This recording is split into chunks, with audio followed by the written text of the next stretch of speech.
여러분은 지금 우리가 살아가는 이 시대가 어떤 시대라고 생각하십니까? 이 땅에서 권력과 인기를 과하게 누리면서 사는 사람들은 지금 이 시대만큼 풍요롭고 만족스러운 시대가 없을 거라고 생각하겠지만 그 외에 다른 대다수 사람들의 생각도 과연 그럴까요?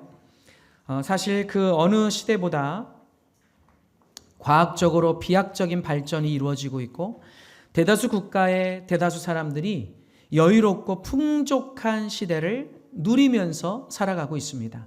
그런데 참 아이러니하게도 영적인 눈으로 보면 지금 그 어느 때보다 큰 위기 가운데 놓여 있다는 사실입니다. 정치, 경제, 사회, 문화, 교육, 가정과 학교와 교회 등 거의 모든 부분에서 극심한 혼란과 타락과 위기가 계속 늘어가고 있습니다. 뿐만 아니라 전 세계적으로 상상을 초월하는 엄청난 자연재해들이 일어나고 있고 생태계 파괴로 지구온난화가 극심해지면서 해수면이 상승하고 집중호우와 폭설과 태풍과 허리케인과 인간이 감당하기 어려운 한파와 폭염과 가뭄 등이 계속 늘어가면서 사람들의 삶의 터전들이 엄청나게 위협을 당하고 있습니다. 사이언스 타임즈가 보도한 연구 자료에 따르면 인구 온도가 2도 정도 상승하면 생물종의 15%에서 45% 가까이가 멸종할 수 있다는 보고가 있었죠. 여러 가지 기후변화로 다가온 재앙이 온 세계를 지금 덮치고 있다는 겁니다. 단순한 한 예로 1919년과 또 20년도에 호주에서 일어난 산불로 인해서 약 5천만 에이커, 그러니까 서울 크기의 약 336배 정도가 불탔어요. 역시 우리 교회는 놀라지 않습니다. 6,000채의 건물이 파괴됐다고 그러죠. 산불로. 2020년에 중국은 최대 홍수로 인해서 5,500만의 이재민이 발생했고요. 동남아시아의 태국은 가뭄으로 인해서 설탕 수확률만 30% 이상 떨어져 버리는 그런 큰 어려움을 겪기도 했습니다. 미국과 유럽도 해마다 영하 40도가 넘는 추위와 영상 40도가 넘는 폭염 때문에 엄청난 몸살을 겪고 있죠. 근데 여러분, 우리가 겪는 위기라는 것이 단지 이런 자연적인 종류뿐이겠습니까? 인간의 정신세계를 오염시키고 영혼을 무너뜨리는 온갖 거짓과 가짜와 비진리가 난무하고 있고요. 대한민국을 포함해서 전 세계적으로 지금 술, 마약, 도박, 음란, 동성애 같은 타락이 만연하고 온갖 죄악들이 만연해지고 있습니다. 온갖 타락과 죄악이 그냥 익숙해지고 있다는 거예요. 특히 그리스도인들에게는 지금 이 시대가 정말 큰 영적 위기의 시대가 되고 있는데요. 여러분 혹시 지난 100년 동안에 이슬람의 역사가 기독교 역사 2000년을 따라잡은 것을 여러분 알고 계십니까? 이슬람이 지난 100년 동안 가장 빠른 속도로 무려 전 세계 3분의 1 가까이 많은 사람들을 이슬람으로 개종시켰습니다. 또한 대한민국과 전 세계에 온갖 이단 사이비가 난무하고 있어서 이제는 뭐가 진짜고 뭐가 가짜인지, 뭐가 옳고 뭐가 그른지 일반인들은 쉽게 구별하기조차 어려운 그런 혼란한 시대가 돼버린 거예요. 지금 이 시대는 여러분이 아는 것 이상으로 훨씬 더 영적인 위기에 봉착해 있습니다. 여러분, 서론부터 너무 참담한 현실을 말씀드려서 마음이 조금 무거우시죠? 근데 안타깝게도 이것이 우리가 살고 있는 지금 이 시대의 현실이더라는 거예요. 이것을 우리가 알고 인정해야만 대응책과 해결책도 고민해 볼 수 있을 것입니다.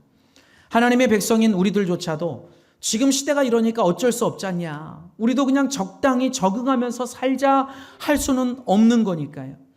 그렇다면 어떻게 이 많은 문제들을 우리가 해결해 갈 수 있을까요?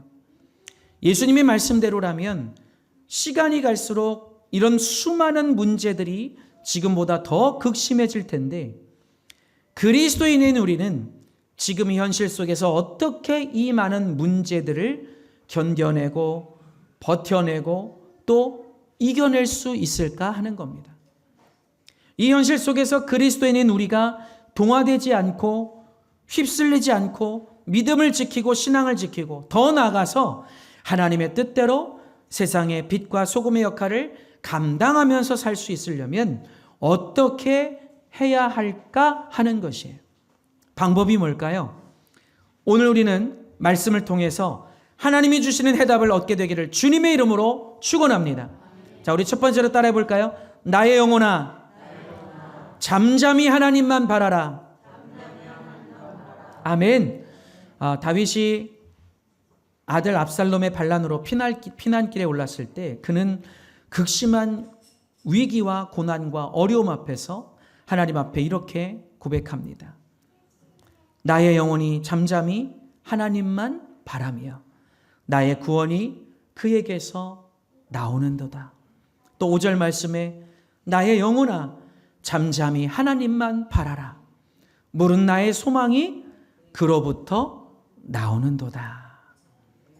다윗은 고난 가운데 나의 영혼이 잠잠히 하나님만 바라본다고 고백했습니다. 1절과 5절에서 두 번이나 나의 영혼이 잠잠히 하나님만 바라본다고 고백한 거예요. 이 표현을 새번역 성경이나 우리말 성경에서는 내 영혼이 잠잠히 하나님만을 기다린다고 표현하고 있습니다. 다시 말해서 잠잠히 하나님만 바라본다는 말은 잠잠히 하나님만을 기다린다는 의미와 같은 거예요. 왜냐하면 나의 구원, 나의 소망이 오직 누구로부터만 나오기 때문에 하나님으로부터만 나오기 때문에 나의 구원, 나의 소망이 오직 하나님에게만 있기 때문에 그래서 우리는 잠잠히 하나님만 바라봐야 된다고 하는 겁니다. 사랑하는 여러분, 우리가 이 엄하고 힘든 인생길에서 여러 가지 문제나 시험이나 어려움을 겪을 때 어떤 상황이든지 어느 때이든지 잠잠히 하나님만 바라봐야 될 줄로 믿습니다. 잠잠히 하나님만 기다려야 될 줄로 믿습니다. 우리의 구원, 우리의 소망은 오직 하나님으로부터만 나오기 때문이에요. 오직 하나님으로부터만 얻을 수 있기 때문이에요. 여러분, 이것이 하나님께서 오늘 우리에게 주시는 가장 중요한 말씀인 것입니다. 저번 주 주일 설교 말씀 때도 말씀드렸지만 우리가 인생을 살아가면서 수많은 종류의 문제와 어려움을 겪을 때 내가 감당하기 어려운 큰 시험이 다가올 때 가정의 문제, 생활의 문제, 재정의 문제, 자녀의 문제, 직장의 문제, 학업의 문제, 질병의 문제, 감당하기 어려운 문제들을 겪게 될 때 이때 우리가 하나님 앞에서 어떻게 어떤 반응을 하느냐가 중요합니다. 하나님은 우리와 반응과 태도를 보시기 때문이에요. 그래서 우리가 어떻게 해야 된다고 그러죠? 하늘을 바라보자 그랬어요. 하나님의 나라를 바라보자 그랬어요. 아멘이십니까? 이 땅을 바라보고 이 땅의 것을 바라보지 말고 하나님과 하나님의 나라를 바라보자 그랬어요. 우리는 어떤 상황에도 다윗과 같이 잠잠히 주님만 바라봐야 된다는 것입니다. 왜냐하면 주님 안에 우리 인생의 모든 해답이 담겨 있기 때문이에요. 주님 안에 나의 구원이 있고 나의 영생이 있고 나의 치유가 있고 위로가 있고 회복이 있고 평강이 있고 소망이 있기 때문입니다. 올 한 해 어떤 상황에도 내 앞에 있는 문제나 환경이나 여건을 바라보지 말고 모든 것의 해결자이신 창조주 하나님만 바라보게 되기를 주님의 이름으로 축원합니다. 여러분, 잠잠히 바라본다는 것은 마음을 요동하지 않고 가라앉히고 주님을 믿고 잠잠히 주님의 도우심과 은혜를 사모하면서 기다리는 것을 뜻하는 거예요. 시편 33편에 우리 영혼이 여호와를 바라며 그는 우리의 도움과 방패시로다. 또 시편 37편에는 여호와 앞에 잠잠하고 참고 기다리라. 자기 길이 형통하며 악한 꾀를 이루는 자 때문에 불평하지 말지어다. 나의 영혼이 잠잠하라는 말씀은 어떤 경우에도 원망, 불평, 부정적인 얘기를 하지 않겠다는 선언과 같은 거예요. 나의 영혼아, 하나님 앞에서 잠잠하라. 어떤 불평도 하지 말고, 어떤 원망도 하지 말고, 어떤 부정적인 표현도 하지 말고 믿음으로 주님만을 바라보겠다는 겁니다. 여러분, 이스라엘 백성들은 출애굽해서 하나님이 예배하신 축복의 땅 가나안으로 가면서 어떻게 했죠? 입만 열면 불평을 했어요. 이래서 힘들고 저래서 힘들고 요래서 힘들고 시시때때로 불평하고 또 불평하는 바람에 그들이 한 달이면 갈 수 있는 거리를 40년이 걸려서도 가지 못하고 광야로 돌다가 다 광야에서 죽게 되고, 믿음의 고백을 했던 여호수아와 갈렙과 그의 후손들만 약속의 땅 가나안에 들어가게 하신 것을 우리는 잊지 말아야 될 줄로 믿습니다. 하나님의 자녀들은 어떤 상황에서도 주님 앞에 늘 믿음의 고백, 긍정의 고백을 해야 될 줄로 믿습니다. 우리는 지금 인생길에서 다른 어떤 것보다 이것을 연습하고 훈련되어야 하는 거예요. 설령 어제까지는 그러지 못했을지라도 오늘 이후부터는 어떤 상황 속에서도 요동하지 말고 불평하지 말고 원망하지 말고 남 탓하지 말고 믿음으로 잠잠히 주님만 바라보고 주님의 은혜를 기다리는 저 여러분이 될 수 있기를 주님의 이름으로 간절히 축원합니다. 하나님은 이것을 우리에게 계속 바라시고 기대하신다는 거예요. 자, 두 번째로 따라합시다. 나의 소망은 오직 하나님께로부터 온다. 아멘.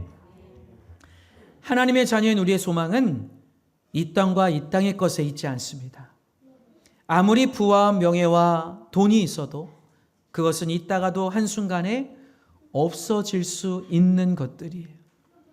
그러므로 그것들로부터는 온전한 소망을 얻을 수 없습니다.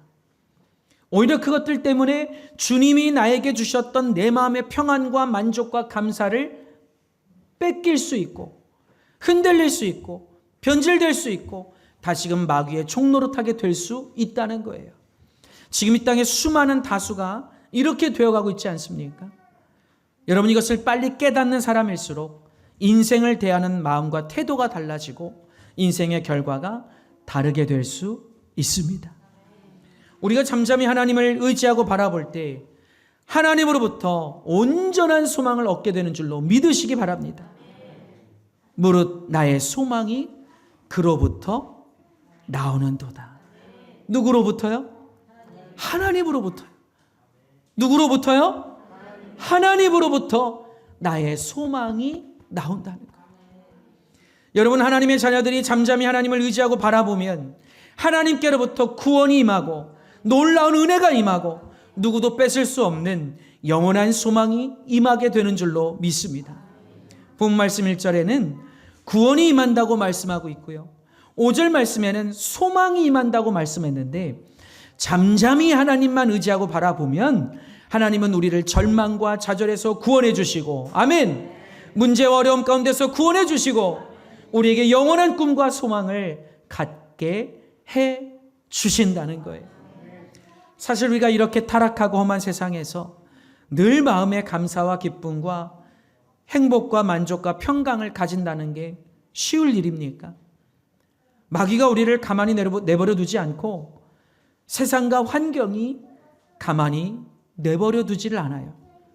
그래서 자꾸만 두려움과 불안과 염려와 걱정, 근심이 밀려오고 불만족이 밀려오게 되는 것이죠. 그렇기 때문에 인간에게 꿈과 소망이라는 것은 너무나도 중요합니다. 감사와 기쁨과 만족감을 잃어버리고 살고 싶은 용기를 잃어버리고 모든 것을 포기하고 싶어지는 마음에 절망 속에 몸부림치다가도 마음의 소망이 들어오게 되면 사람은 다시금 용기를 얻고 힘을 얻고 믿음으로 일어설 수 있게 되는 거예요. 근데 이 땅에서 우리에게 유일한 꿈과 소망, 온전한 꿈과 소망, 영원한 꿈과 소망을 주실 수 있는 분이 과연 누구이겠습니까? 이 땅의 불완전한 것들은 그런 꿈과 소망을 가져다 줄 수가 없어요. 우리에게 유일한 꿈과 소망, 온전한 꿈과 소망, 영원한 꿈과 소망을 주실 수 있는 분은 오직 창조주 하나님 뿐입니다. 오직 창조주이신 하나님만이, 오직 주님만이 우리에게 주실 수 있다는 거예요. 주님만이 나의 모든 문제를 해결해 주시고 나의 모든 상처와 아픔을 치유해 주시고 내 마음의 두려움과 불안과 염려와 걱정, 근심과 좌절감과 상실감을 사라지게 해주시고 온전한 꿈과 소망과 평안을 안겨주실 수 있다는 것입니다.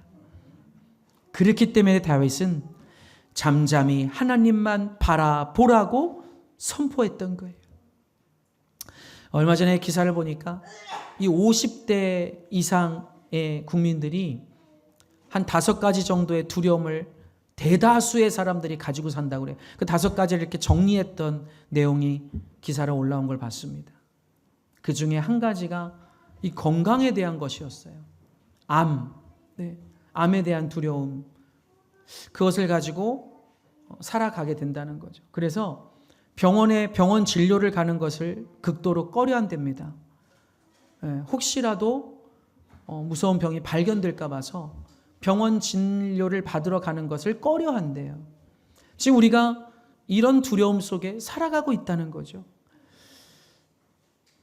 여러분, 우리가 어떻게 우리의 힘으로 건강을 다 지켜낼 수 있겠습니까?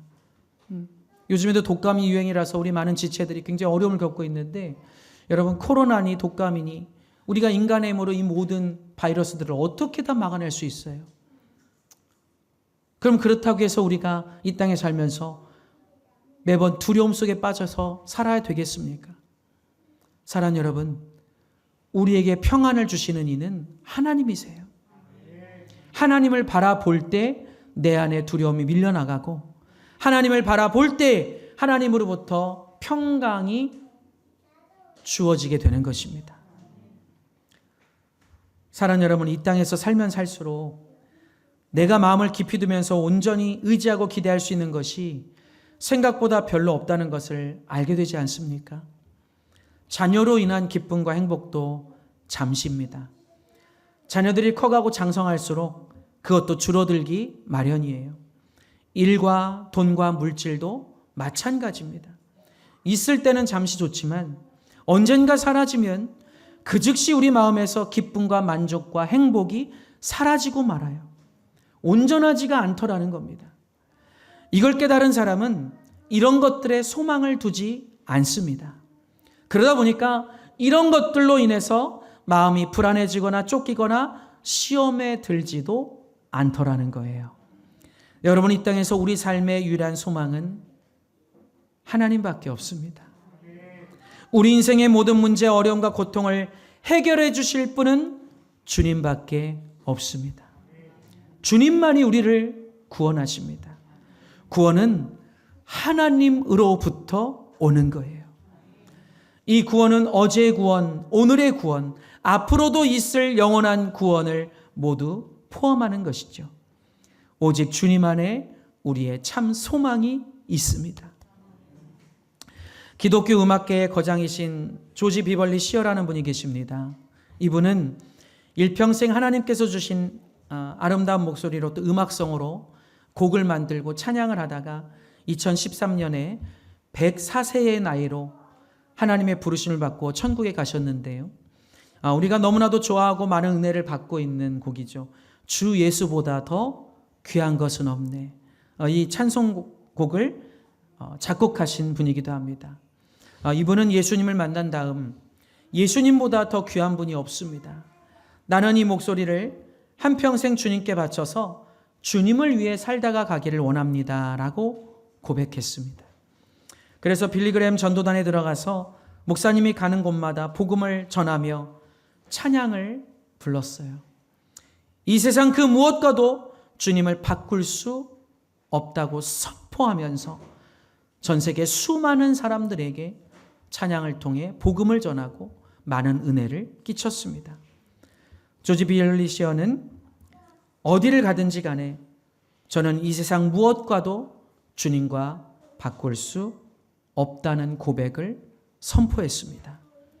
어디를 가든지 이것을 고백하고 찬양했습니다.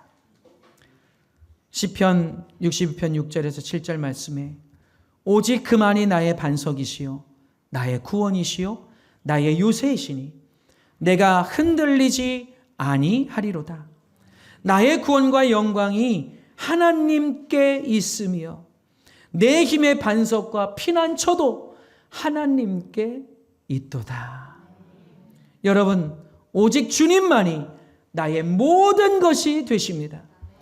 불완전한 인간이 자꾸만 불완전한 내 힘을 의지하려고 하면 흔들릴 수밖에 없어요. 이것을 빨리 깨닫는 것이 중요합니다. 사람이 믿음이 좋고 강한 것 같아도요, 아무것도 아닌 남의 말 한마디 듣고 쉽게 상처받고 무너지는 것이 우리 연약한 인간의 모습이더라는 거예요. 이 많은 사람들이 그렇잖아요. 사회에서, 직장에서, 가정에서, 교회 공동체에서 말 한마디로 쉽게 흔들리고 무너지곤 합니다. 그래서 부흥된 어떤 교회의 목사님 말씀을 들어보니까 누가 뭐라고 그래도 설령 내 앞에서 누가 성질내고 욕을 해도 흔들리지 말고 그냥 눈만 껌뻑껌뻑하고 있으면 된다고 그러더라고요. 못 들은 척 눈만 껌뻑껌뻑하고 있으래요. 뭐라고 자꾸 그러면 할렐루야 할렐루야 그러면 그렇게 하고 말아야 된답니다. 그게 승리하는 비결이래요. 성경 말씀에서 가르쳐 주셨듯이 마귀와 세상은 어떻게 하든지 예수님 믿는 사람들이 잘 되는 것을 원치 않습니다. 악한 마귀 귀신들은 뒤에서 조정을 해서 어떻게 하든지 우리를 무너뜨리려 하고 있어요. 생각으로 무너뜨리려고 하고 상처받게 하고 매사에 시험 들게 하고 스스로 넘어지게 하려고 합니다. 그래서 이 땅에는 소망이 없다고 하는 거예요. 우리가 이것을 안다면 이제 우리가 어떻게 해야 되겠습니까? 무슨 일이 있어도 마귀하고 싸워 이겨서 내 마음을 지켜내고 아멘. 잠잠히 주님만 바라봐야 되는 거예요.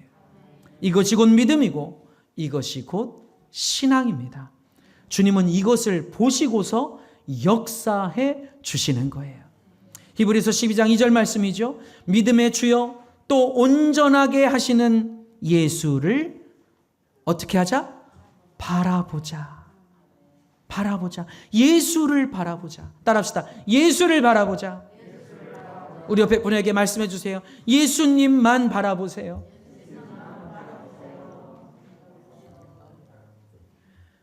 우리의 구원이요 우리의 유일한 피난처는 오직 주님밖에 없어요. 주님만 바라보는 믿음이 있는 여러분 되시기를 주님의 이름으로 축복합니다. 시편 56편 10절에서 11절 말씀입니다. 내가 하나님을 의지하여 그의 말씀을 찬송하며 여호와를 의지하여 그의 말씀을 찬송하리이다. 내가 하나님을 의지한즉 두려워하지 아니하리니 사람이 내게 어찌하리까. 주님만 바라보고 주님만 의지할 때 내 안에 가득했던 절망과 좌절과 두려움과 불안과 염려가 씻겨나가고 승리하게 하시는 하나님의 은혜가 임하게 된다는 것입니다. 하나님이여 내 마음이 확정되었고 내 마음이 확정되었사오니 내가 노래하고 내가 찬송하리이다.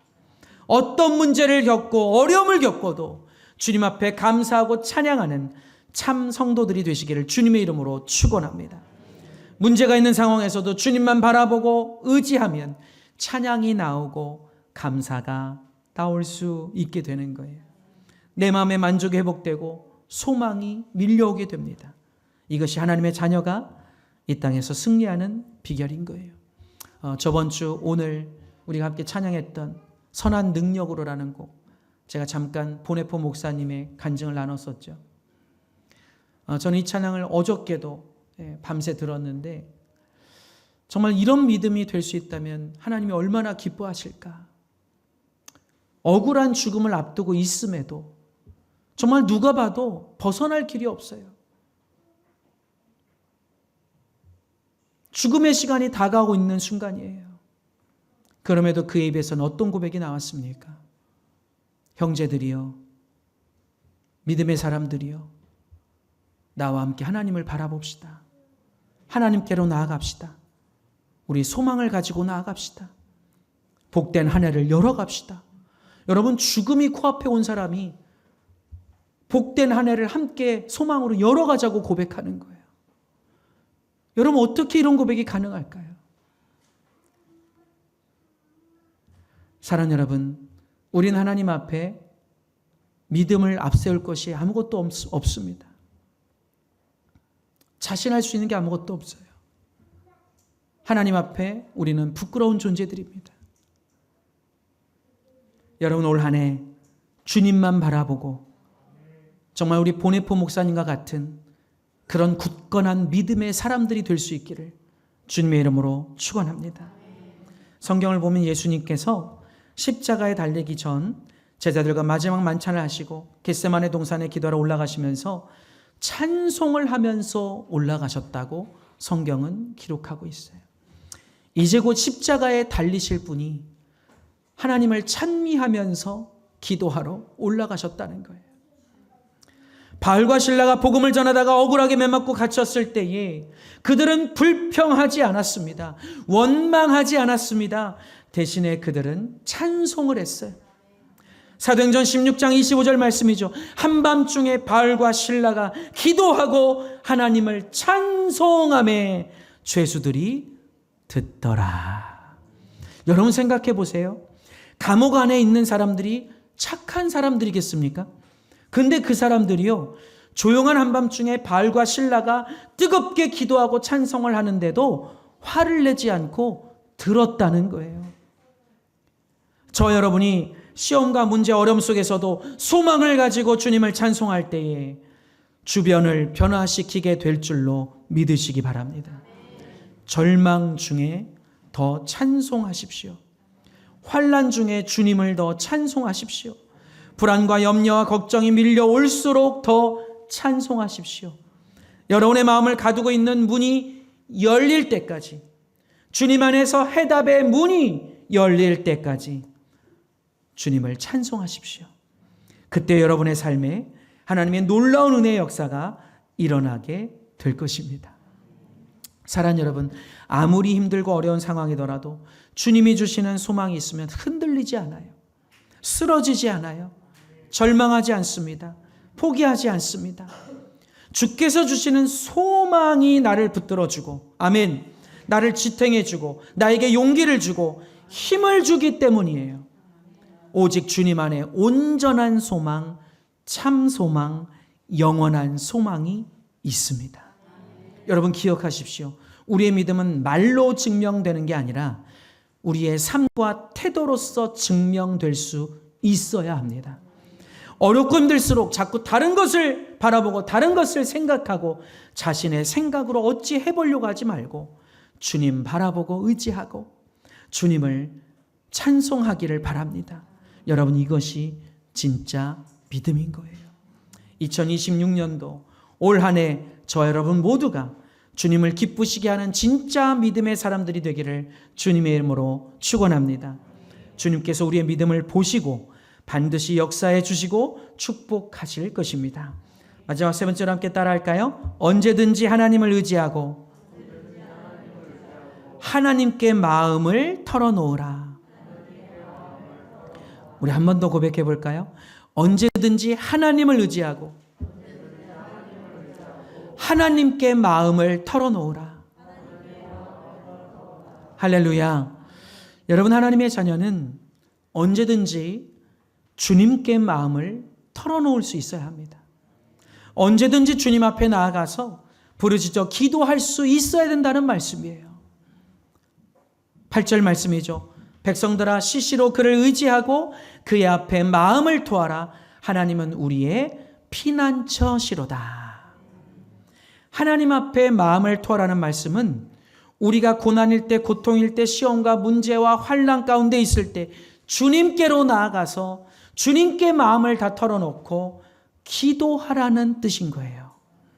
여러분, 우리의 믿음과 신앙은요, 문제가 없을 때가 아니라 문제가 있을 때 드러나게 됩니다.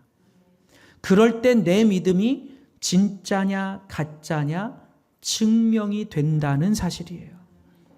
지치고 피곤하고 아플수록, 어렵고 힘들고 두려울수록 주님 앞에 나아가서 부르짖어 기도할 수 있는 그 사람이 하나님이 찾으시는 진짜 믿음, 진짜 신앙이라는 겁니다. 성경은 이것을 우리에게 계속해서 말씀해 주고 있어요. 그래서 제가 우리 교회 개척하면서부터 여러분 귀에 못이 박히도록 강조하는 게 기도하자, 기도하자, 기도하자. 주님께로 나아가자. 말씀 붙들고 기도하자. 할렐루야, 할렐루야. 여러분 말씀 붙들고 기도하는 것이 왜 필요합니까? 중요합니까? 하나님은 하나님이 약속하신 말씀을 절대로 어기시는 하나님이 아니시기 때문이에요. 우리가 하나님의 말씀을 믿음으로 붙들고 하나님 앞에 부르짖어 기도하면요, 좀 조심스러운 표현이지만 하나님이 꼼짝을 못 하세요. 왜요? 하신 말씀이 있으니까. 우리 인간의 부모는 자녀에게 막 약속을 해주고도 어떻게 합니까? 잊어먹거나 안 지키죠. 안 지켜요. 저희 아이가 가끔 저희가 그래요. 아빠, 왜 약속한 거 안 지키세요? 그러면 이제 발뺌을 하죠. 그랬니? 내가 그런 약속을 했어? 아이고, 그냥 잊고 있었네. 이래가면서 언제 약속을 했는지조차 기억을 못할 때가 많아요. 그런데 우리 하나님 아버지는요, 하나님께서 스스로 약속하신 것을 절대로 잊어먹지 않으세요. 어기지 아니하십니다. 반드시 이루시는 하나님이시더라는 거예요. 그래서 우리가 하나님 앞에 나아가 기도할 때에 하나님의 약속의 말씀을 붙들고 기도하면 하나님이 반드시 들어주시고 응답하신다는 것이에요. 여러분 힘들수록 주님 앞으로 나아가세요. 주님 앞으로 나아가세요. 제발 여러분 부탁드려요. 힘들수록 술자리로 나가지 마시고, 힘들수록 세상 가운데로 나가지 마시고, 제발 여러분 하나님 앞으로 나가십시오. 여러분 무슨 일이 있어도 절대 기도하기를 게을리해서는 안 됩니다. 기도는 나의 문제점과 잘못을 깨닫고 회개할 수 있는 은혜의 도구인 줄로 믿으시기 바랍니다. 기도는 주님을 의지하며 주님께 나의 모든 문제의 짐을 맡기는 문제 해결의 비결이라는 것을 깨닫게 되시기를 축원합니다. 기도는 성령의 충만함을 입고 내 영혼을 강하게 만들고 주님의 기적과 이적이 나타나게 하는 거룩한 통로입니다. 올 한 해를 살아가면서 여러분이 힘들고 어려울 때마다 하나님께로 나아가 기도줄 붙잡고 하나님께 토로하며 간구할 수 있게 되기를 주님의 이름으로 간절히 축원합니다. 올해 여러분이 반드시 이런 믿음이 되고 이런 신앙이 되기를 축원합니다. 절대 기도를 게을리하지 않고 타협하지 않게 되기를 바랍니다. 여러분 하나님의 자녀들이요, 하나님 앞에서 꿀먹은 벙어리가 돼버리면 어떤 하나님의 역사도 일어나지 않습니다. 다른 거 하려고 하지 마시고 언제든지 십자가 앞으로 나가서 30분만이라도 더 기도하십시오. 왜냐하면 우리 인생의 문제와 해답이 오직 주님 손에 있기 때문입니다. 여러분 하나님의 응답은 방법이 크게 세 가지가 있는데요. 첫째는 따라합시다. Yes. 들어주실 때가 있다는 거죠. 둘째는 wait. 기다리라 하실 때가 있어요. 마지막 세 번째는 그것은 아니다. No 하실 때가 있다는 거예요. 여러분 이것을 항상 기억하십시오. Yes, wait, no. 이해하십니까? 응답하실 때가 있지만 기다리라고 하실 때가 있고 또 아니다 하실 때가 있다는 거예요. 어떤 쪽이든 하나님께서 우리에게 응답을 주시는데요. 여러분이 하나님께 온 마음을 털어놓으면서 기도할 때 하나님이 여러분의 기도를 들으시고 역사해 주신다는 거예요. 우리 성도들이 저에게 자주 얘기를 좀 해주시는데 목사님 기도응답이 굉장히 정말 빠르셔서 그게 부럽습니다. 기도응답이 많으셔서 부럽습니다. 이런 얘기를 자주 하시는데 제가 뭐가 특별해서 그런 게 아니에요. 한 가지예요. 그냥 마음이 힘들고 어려우면 복잡하면 무조건 하나님을 바라봐요. 남의 일이라고 아멘도 없네요. 무조건 하나님을 바라본다니까요. 하나님 바라보고 하나님을 찾고 하나님을 구하고 또 제가 항상 열심을 내는 게 뭐냐, 하나님의 능력 되심을 믿고 선포하는 겁니다. 그래서 우리 여러분들이 지금 독감이든 뭐든 여러 가지 지금 아프셔서 굉장히 제가 어제 엊그제 이틀 동안 굉장히 마음이 아파서 기도를 많이 했는데 계속해서 날마다 보혈을 뿌리고 예수님의 일을 선포해 가면서 그렇게 기도로 하나님 앞에 나아간다는 거예요. 그때 하나님은 반드시 응답을 해 주세요. 할렐루야. 시편 22편 말씀에 내 하나님이여 내 하나님이여 어찌 나를 버리셨나이까 어찌 나를 멀리하여 돕지 아니하시오며 내 신음소리를 듣지 아니하시나이까 내 하나님이여 내가 낮에도 부르짖고 밤에도 잠잠하지 아니하오나 응답하지 아니하시나이다. 여호와여 멀리하지 마옵소서. 나의 하나님이여 속히 나를 도와주소서. 위대한 다윗도요 환난 중에 얼마나 힘들었던지, 그리고 그가 아무리 기도해도 즉시 응답이 오지 않고 계속 문제와 환난이 계속되니까 다윗이 이렇게 외치는 거예요. 어찌하여 나를 부르셨습니까? 왜 내 기도를 들어주지 않으십니까? 내가 밤에도 부르짖고 낮에도 부르짖는데 왜 주님 응답이 없으십니까? 근데 그랬던 다윗이 그 뒤에 보면 하나님의 은혜를 체험하고 믿음이 들어와서 기도의 내용이 바뀌게 돼요. 시편 22편 21절 말씀을 보니까 나를 사자의 입에서 구하소서. 주께서 내게 응답하시고 들소의 뿔에서 나를 구원하셨나이다. 어찌하여 나를 보내셨습니까? 라고 외치던 그가 마음의 소망과 확신을 가지고 주님께서 나를 구원하셨다고 선언하고 있는 거예요. 여러분, 하나님의 자녀들은 믿음의 기도로 살아가야 합니다. 절망이 있어도 문제가 있어도 어려움이 있어도 가정에 풍랑이 일고 사업이 갑자기 공두박질 치고 어려움이 갑자기 다가와도 감사하고 찬양하고 주님께로 나아가 믿음으로 부르짖어 기도하고 또 기도할 때 하나님의 역사가 임하는 것입니다. 하나님의 응답이 임합니다. 하나님의 기적이 임합니다. 역전되는 상황이 벌어지더라는 거예요. 그래서 시편 20편을 넘어서 시편 23편에 가면 완전히 내용이 바뀝니다. 다시 위대한 믿음의 고백이 이어지고 있어요. 내가 사망의 음침한 골짜기로 다닐지라도 해를 두려워하지 않을 것은 주께서 나와 함께 하심이라. 주의 지팡이와 막대기가 나를 안위하시나이다. 주께서 내 원수의 목전에서 내게 상을 베풀어 주시고 기름을 내 머리에 부으셨으니 내 잔이 넘치나이다. 할렐루야. 어찌하여 나를 버리셨나이까 눈물로 호소했던 그가 23편에 와서는 내 잔이 넘친다고 믿음을 나타내고 있는 것이죠. 여러분, 예수 믿는 사람들은 은혜로 삽니다. 근데 그 은혜는 무엇이냐? 주님이 부어주시는 은혜예요.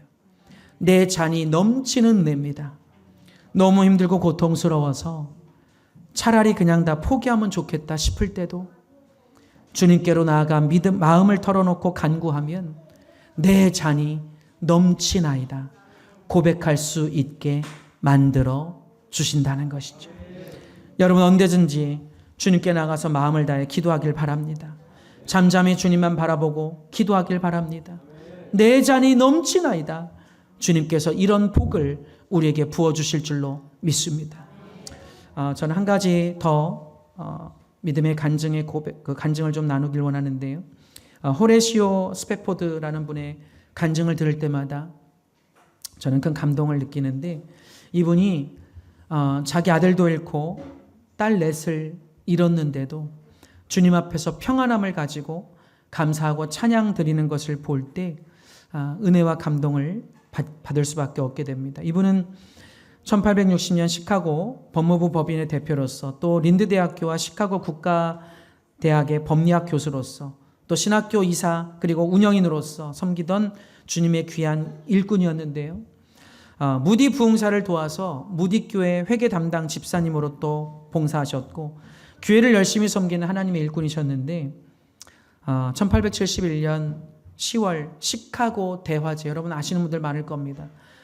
시카고 대화재로 말미암아 도시 전체가 불타서 10만 명의 이재민이 생기고 300여 명이 그때 목숨을 잃은 화재가 있었는데, 이때 그가 섬기던 교회도 완전히 불타버렸고 그가 온 재산을 들여서 장만했던 저택도 불에 타서 잿더미가 되고 맙니다. 바로 그 무렵에 4살 된 아들이 성홍열이라는 병으로 세상을 떠나고 말아요. 그러니까 4살 된 아들도 잃었고 전 재산도 다 날아갔고 자기가 그렇게 충성헌신하던 교회도 다 잿더미가 돼버렸으니 완전히 절망해서 주저앉을 수밖에 없는 그런 상황이었습니다. 그럼에도 그의 관심은 빨리 교회를 다시 일으켜 세워야겠다. 빨리 교회를 일으켜 세워서 주님 앞에 예배를 드리는 장소를 마련해야겠다. 자기 재산이 다 잿더미가 된 것은 두 번째고 먼저 주님의 교회가 빨리 일어설 수 있도록 앞장서서 교회 복원을 위해서 동분서주했습니다. 그런데 그 부인인 안나 스페포드는 아들도 잃고 전 재산도 잃고 마음이 낙심돼서 몸이 급격하게 약해지기 시작했어요. 그때 의사가 당신의 부인은 휴식이 필요합니다. 몸이 너무 약해져서 휴식과 안정을 취해야만 다시 건강이 유지될 수 있을 것 같습니다. 라는 진단을 내려준 것이죠.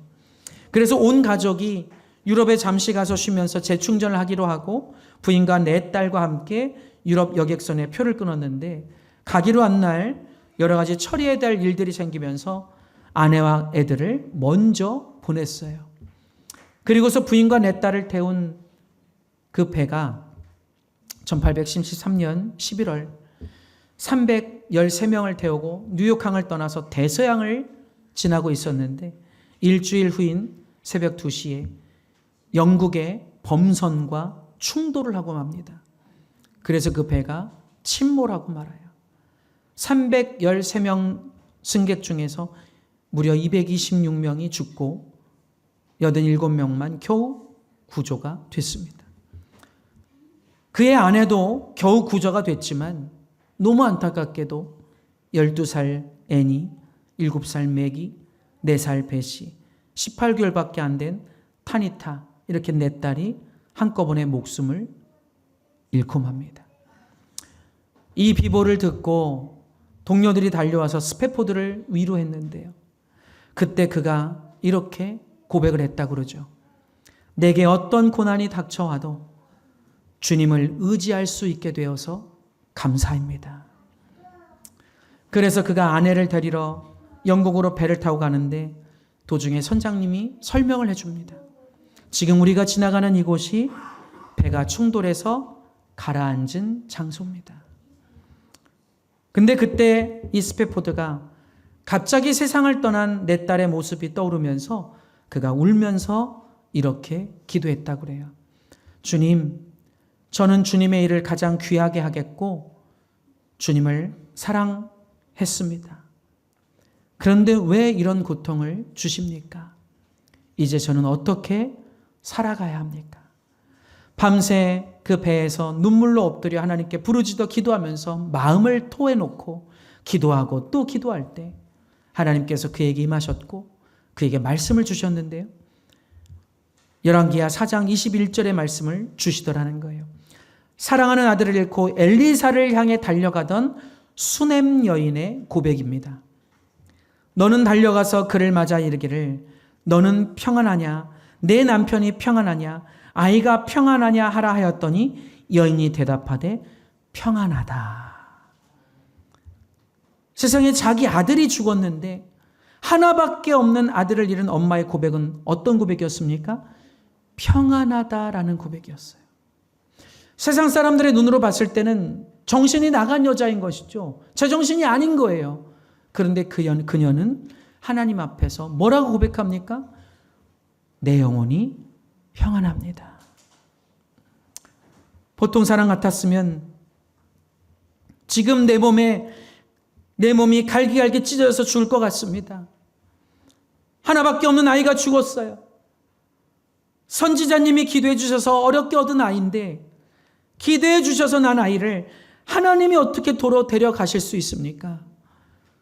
아마 보통 사람 같으면 이렇게 항의했을지도 몰라요.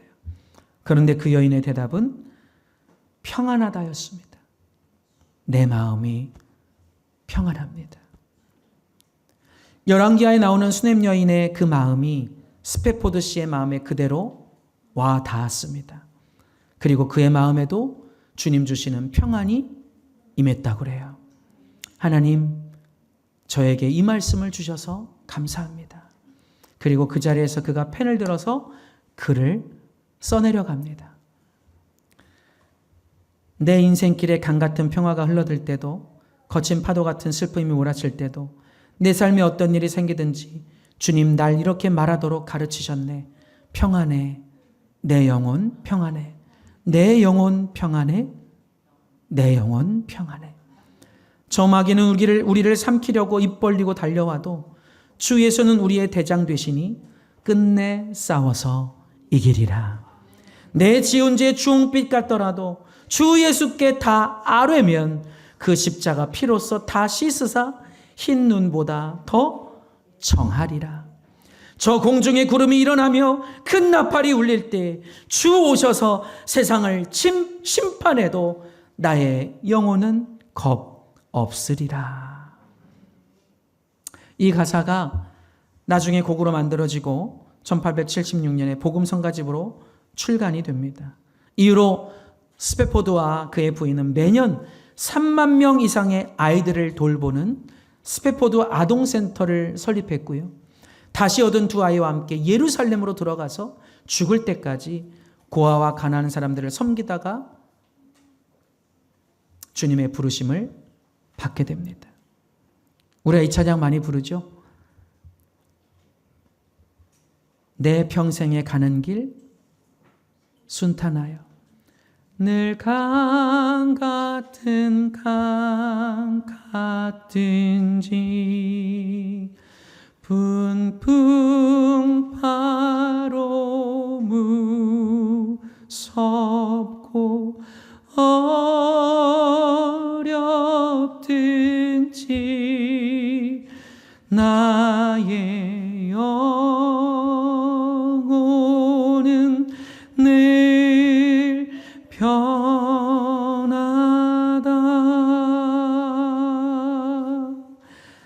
내 영혼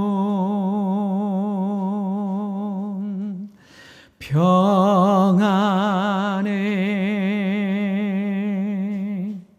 내 영혼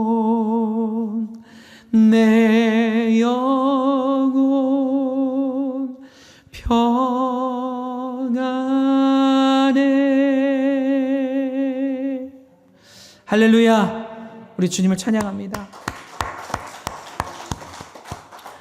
사랑하는 여러분, 저는 이 스패포드 부부와 같이 우리도 이런 고난과 환난과 어려움을 겪어보자고 말씀드리는 게 아닙니다. 중요한 것은 이 스패포드 부부가 말로 할 수 없는 엄청난 절망과 환난 속에서도 쓰러지지 아니하고 포기하지 않았다는 거예요. 주님을 믿는 믿음과 주님이 주신 소망으로 인해 마음의 평안을 지켜냈고, 오히려 그 고난을 계기로 삼아서 호흡이 다하는 그날까지 고아와 과부들을 돌보고 주님의 사랑을 실천하며 위대한 하나님의 사람으로 쓰임을 받았다는 사실입니다. 여러분, 이 땅에 문제없는 사람은 단 한 사람도 없습니다.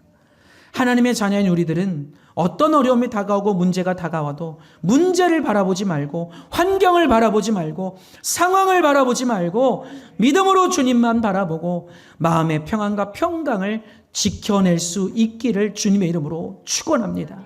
시험과 문제 앞에서 주님만 바라보고 주님을 찬양하고 감사할 수 있는 사람이 진짜 믿음, 진짜 신앙을 가진 사람인 거예요. 언제든지 주님 앞에 나가서 주님께 마음을 토해놓고 부르짖어 기도할 때 주님으로부터 온전한 소망이 생기고 주님의 은혜가 임하고 평안이 임하게 될 것입니다. 사랑하는 내 아들아, 내 딸아, 내가 너의 어려움과 문제를 다 안다. 불안해하고 두려워하고 염려하지 말아라. 내가 너와 함께한다. 내가 너와 함께한다. 내가 너를 도와주리라. 내가 너를 회복시키리라. 주님으로 인해서 다시금 담대한 용기와 힘을 얻게 되고 주님의 놀라운 축복을 얻게 될 줄로 믿습니다. 이제 말씀을 맺습니다. 여러분, 지금 현재의 삶 가운데 혹시 어떤 문제나 어려움이 있으십니까? 주님을 바라보시기를 축원합니다. 주님께로 나아가셔서 여러분의 마음을 다 토해놓고 부르짖어 간절히 기도할 수 있기를 축원합니다. 이것이 주님께서 저와 여러분에게 바라시는 신앙이라는 거예요. 주님은 이런 신앙을 기뻐하시고 반드시 축복하시는 줄로 믿으시기 바랍니다. 올 한 해 우리들 모두가 이런 믿음, 이런 신앙이 되어서 주님의 풍성한 은혜와 축복을 얻게 되기를 다시 한번 주님의 이름으로 축원합니다.